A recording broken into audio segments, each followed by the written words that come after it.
ಇದು ಉದ್ದೇಶ ಗೊತ್ತಾಗ್ತಿಲ್ಲ. ಅಲ್ಲ, ಈಗ ನಿಮಗೆ ಇಲ್ಲಿ ನಾವು ಕೊಡಬೇಕಿರೋ ಉದ್ದೇಶ ನಿಮಗೆ ಬೀದಿಗೆ ಯಾಕೆ ಕೊಡಬೇಕು? ಈಗ ಕೊಡೋದಕ್ಕೆ ಜಾಗ ಇಲ್ಲ ಹೋಗ್ಲಿ. ನಾವೇನಾದ್ರು ಗಲಾಟೆ ಮಾಡಿದರೆ ನೀವು ಅರೆಸ್ಟ್ ಮಾಡಿರಿ, ಕೇಸ್ ಹಾಕಿರಿ, ಜೈಲಿಗೆ ಹಾಕಿರಿ. ಆದರೆ ಮನೆಗೆ ಒಂದು ಹೋಗಿ ಆಗಿದೆ, ತಪ್ಪಾಗಿದೆ, ಇಟ್ಕೊಂಡ್ರಿ, ಇದನ್ನು ಒಂದು ಸಮಸ್ಯೆ ಮಾಡಿರಿ, ಇದನ್ನೆಲ್ಲ ಆಗದೇ ಇರುವಂಗೆ ಮಾಡಿರಿ ಅಂತ ಹೇಳೋಕ್ಕೂ ನಮ್ಗೆ ಇದೆಲ್ಲ ಅಂತ ಪ್ರಜಾಪ್ರಭುತ್ವನೋ ಅಥವಾ ಪೊಲೀಸ್ ರಾಜ್ಯನೋ ಏನು ಅಂತ ಅನ್ನೋದೇ ಅರ್ಥ ಆಗ್ತಾ ಇಲ್ಲ ನಮಗೆ. ಏನು ಸರ್ಕಾರ ಆದೇಶ ಹೊರಟಿದ್ರೆ ಸರಿಯಪ್ಪ, ನೀವು ಏನು ಆದೇಶ ಇಲ್ಲದೇ ಏಕೆ ತಡೆದ್ರೆ ಹೇಗೆ?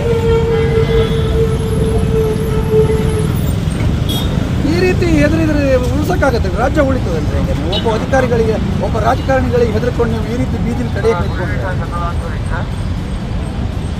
ಎಲ್ಲಿಗೆ ಹೋಗ್ತದೆ ಇದು? ಇದು ಸಂವಿಧಾನ ಪಾಲನೆ ಮಾಡುವಂಥದ್ದು. ಇದು ನೀವು ಯೋಚನೆ ಮಾಡಬೇಕಲ್ಲ, ನೀವು ಎಜುಕೇಟೆಡ್ ಅಧಿಕಾರಿಗಳು. ನಾವು ಬರಬಾರ್ದು ಅಂತ ಹೇಳಿ ಕೊಡಿ, ಮತ್ತೆ ಹೋಗಿ ಸರ್, ನಾವು ಕೋರ್ಟ್ಗೆ ಹೋಗ್ಬಿಟ್ಟಿಲ್ಲ, ನಮ್ಮನ್ನು ನೀವು ಕರೆದಿದ್ದೀರಿ, ಕಾನೂನು ಒಳ್ಳೆ ಕಥೆ ಆಯ್ತಲ್ಲ. ನೀವು ಕೂಡ ನಮಗೆ ಕೊಡಿ, ನೀವು ಕೊಡಿ, ನೀವು ನಮಗೆ ಕೊಡಿ, ನಮ್ಮನ್ನು ತಡೆದ್ರೆ ನೀವು ಕೊಡಿ. ಮನವಿ ರೋಡಲ್ಲಿ ಕೊಡ್ತೀವಿ ಅಂತ ಹೇಳಿಲ್ಲ, ಅದು ಉಲ್ಲೇಖ ಇದೆ. ರೋಡಲ್ಲಿ ಒಂದು ನಿಮಿಷ ಇರಿ, ರೋಡಲ್ಲಿ ಆಯ್ತು, ರೋಡ್ ನಿಮ್ಮ ಆಫೀಸಿಗೆ ಕೊಡ್ತೀವಿ. ಹಿಂಗಡೆ ಬರ್ತಾವ್ರೆ ಅಂತ ಹೇಳಿ.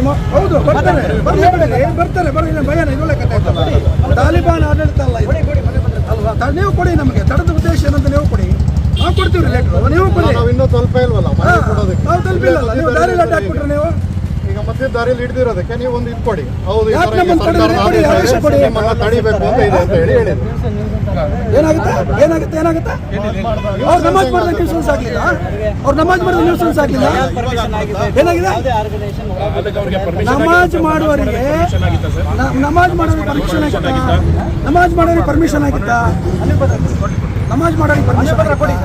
ನೀವು ನಮ್ಮನ್ನು ತಡೆದ್ರೆ ಉದ್ದೇಶ ಹೇಳಿ, ಮಾಧ್ಯಮದ ಮುಖಾಂತರನೇ ಹೇಳಿ, ತಡೆದ್ರೆ ಉದ್ದೇಶ ಹೇಳಿ. ಏನು ಮಾಡಿದ್ದೀವಿ ನಿಮಗೆ ನಾವು ಏನು ಮಾಡಿದ್ದೀವಿ?